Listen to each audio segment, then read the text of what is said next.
आप सभी स्टूडेंट्स का गृह विज्ञान की कक्षा में मैं डॉक्टर अलका पारिक, सह आचार्य गृह विज्ञान, राजकीय कन्या महाविद्यालय सिकंदरा से एक बार फिर से स्वागत कर रही हूँ।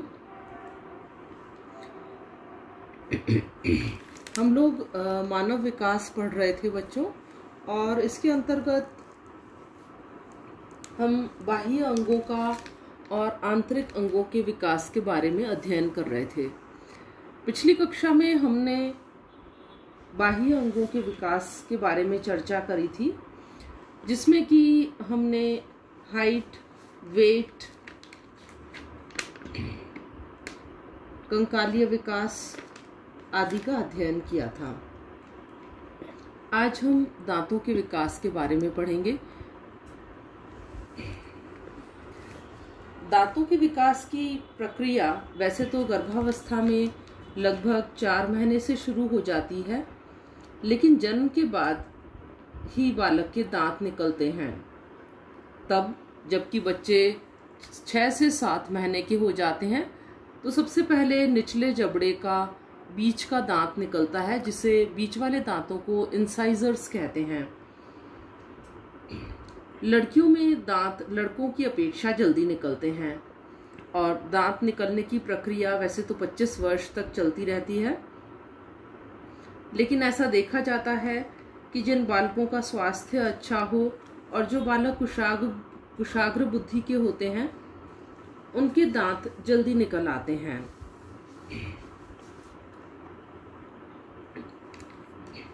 तो डेंटिशन को यानी दांत निकलने को ग्रोथ के असेसमेंट का भी एक पैरामीटर कहा जा सकता है। बालकों में 2 तरह के दांत होते हैं। पहले होते हैं टेम्पररी टीथ, जिन्हें हिंदी में अस्थायी दांत कहते हैं, और दूसरे होते हैं परमानेंट टीथ यानी कि स्थायी दांत। अस्थायी दांतों को दूध के दांत भी कहते हैं या मिल्क टीथ कहते हैं। ये संख्या में 20 होते हैं। 6ठे महीने तक पहला अस्थायी दांत निकल आता है। ये सभी दांत देखने में छोटे होते हैं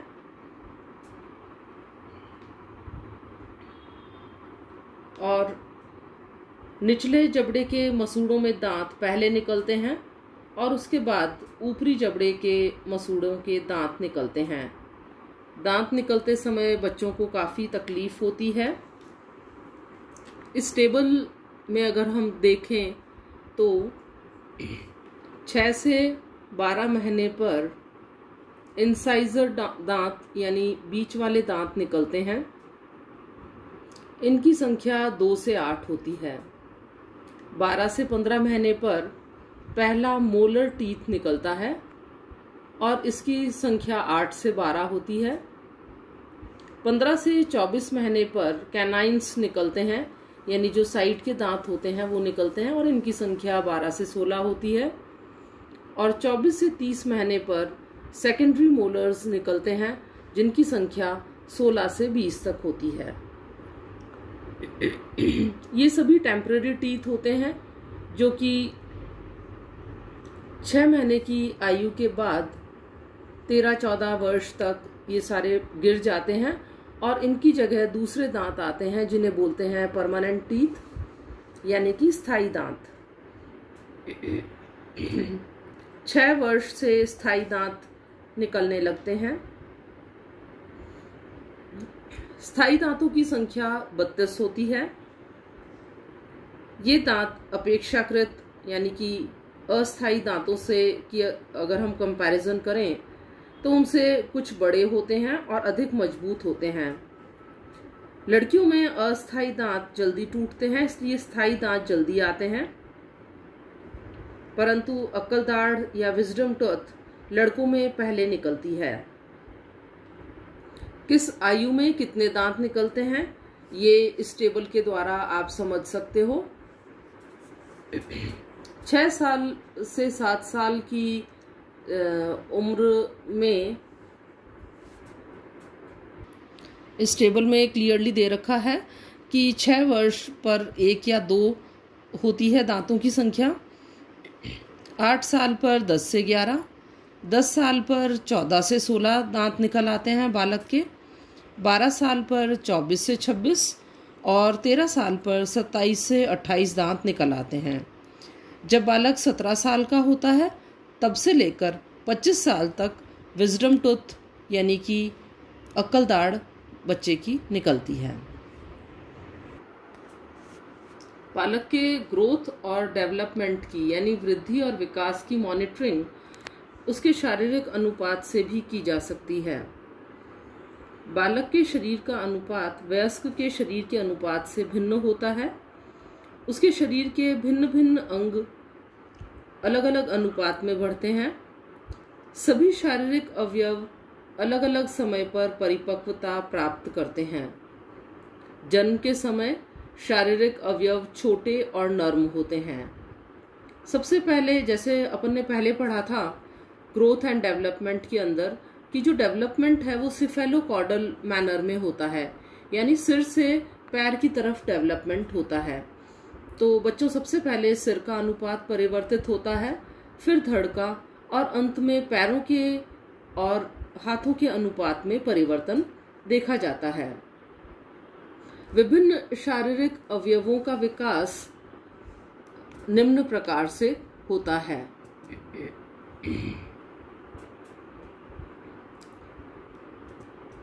हाइट और वेट हम पिछली कक्षाओं में पढ़ चुके हैं, तो अब हम पढ़ेंगे सबसे पहले हेड सरकमफ्रेंस यानी सिर के व्यास के बारे में। सिर का व्यास का हम किस तरफ इंगित करता है? ब्रेन की ग्रोथ और डेवलपमेंट की तरफ। एवरेज जो सिर का व्यास होता है, बालक के सिर का व्यास और बालक के सिर के व्यास को इस प्रकार से इंची टेप के द्वारा नापा जाता है। ठीक है, तो जो बालक के सिर का व्यास होता है वो बर्थ के समय 35 सेंटीमीटर्स होता है। 3 मंथ्स का जब बालक होता है तो 40 सेंटीमीटर, 6 महीने पर 43 सेंटीमीटर, 1 साल पर 45 सेंटीमीटर, 2 वर्ष के बालक का सिर का व्यास 48 सेंटीमीटर, 7 इयर्स पर 50 सेंटीमीटर्स और 12 वर्ष के बालक के सिर का व्यास 52 सेंटीमीटर्स होता है, जो कि लगभग एक एडल्ट के हेड के व्यास के बराबर होता है। अगर हम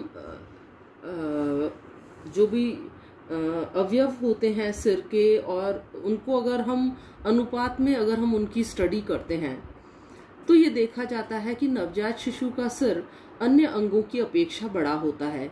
यूं भी अगर हम शिशु को देखें तो उसका सिर काफी बड़ा नजर आता है। तो सिर और सारे शरीर का अनुपात 1:4 होता है, यानी कि अगर एक अनुपात सिर है, अगर टोटल बच्चा 4 माने हम तो उसका 1/4 पार्ट सिर होता है। प्रथम 2 वर्षों में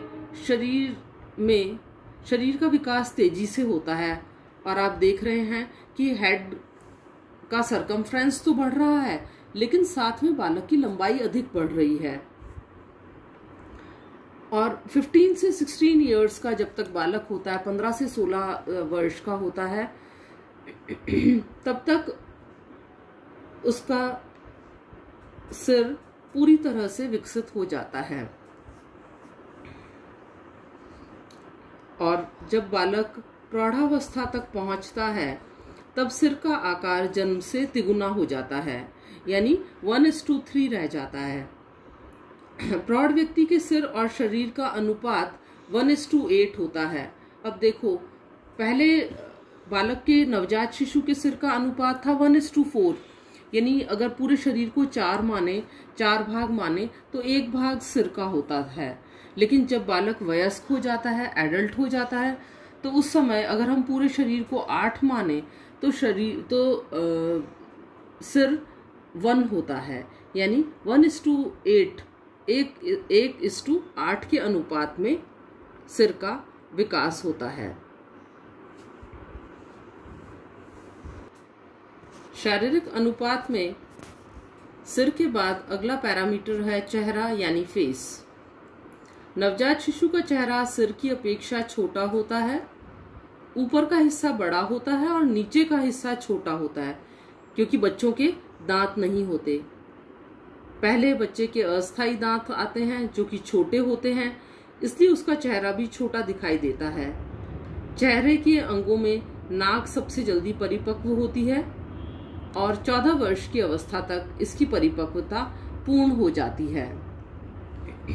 उसके बाद आती है धड़ यानी कि ट्रंक। नवजात शिशु के गर्दन नहीं के बराबर होती है। शुरू में धड़ का विकास धीमी गति से होता है। नवजात शिशु की छाती गोलाकार होती है।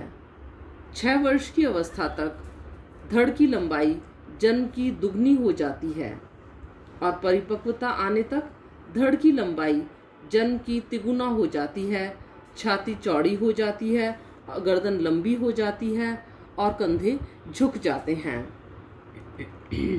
इसमें पिक्चर में बच्चे का चेस्ट सरकमफ्रेंस यानी चेस्ट का, छाती का व्यास लेते हुए दिखाया गया है। इस तरह से बच्चे का चेस्ट सरकमफ्रेंस नापा जाता है और ये इस चीज का द्योतक होता है कि कहीं बच्चा कुपोषण का शिकार तो नहीं हो रहा।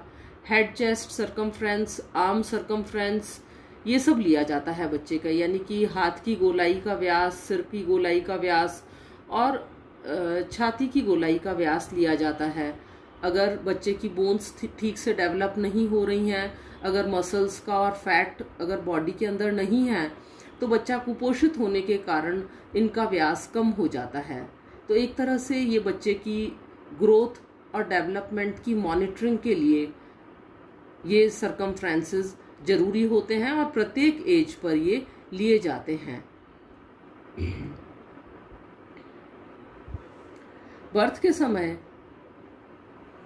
चेस्ट का सरकमफ्रेंस सिर के सरकमफ्रेंस से 2 से 3 सेंटीमीटर तक कम होता है, लेकिन जब बच्चा 6 से 12 महीने का होता है तो हेड सरकमफ्रेंस और चेस्ट सरकमफ्रेंस दोनों इक्वल हो जाते हैं, बराबर हो जाते हैं। जब बालक अपना फर्स्ट बर्थडे मना लेता है, यानी वो 1 साल का हो जाता है, तो उसका चेस्ट सरकमफ्रेंस हेड सरकमफ्रेंस से 2.5 सेंटीमीटर तक ज्यादा हो जाता है और 5 साल पर 5 सेंटीमीटर अधिक हो जाता है।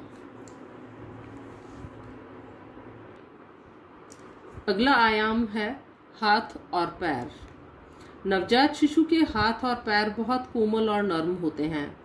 बालक के हाथ पैर की अपेक्षा बड़े होते हैं, पैर मुड़े हुए होते हैं। जैसे जैसे बालक की टांगों की लंबाई बढ़ती है, वैसे वैसे उसकी टांगें और घुटने सीधे हो जाते हैं। बालक की टांगों का विकास हाथों की अपेक्षा धीमी गति से होता है।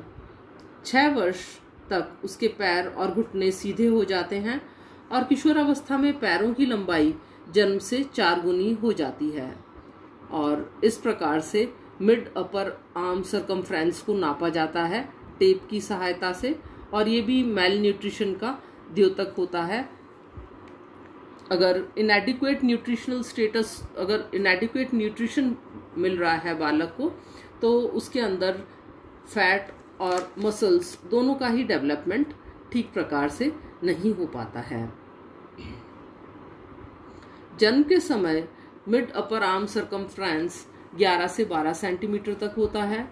1 साल में 12 से 16 सेंटीमीटर, 1 से 5 वर्ष पर 16 से 17 सेंटीमीटर, 12 वर्ष पर 17 से 18 सेंटीमीटर और 15 साल पर 20 से 21 सेंटीमीटर तक होता है।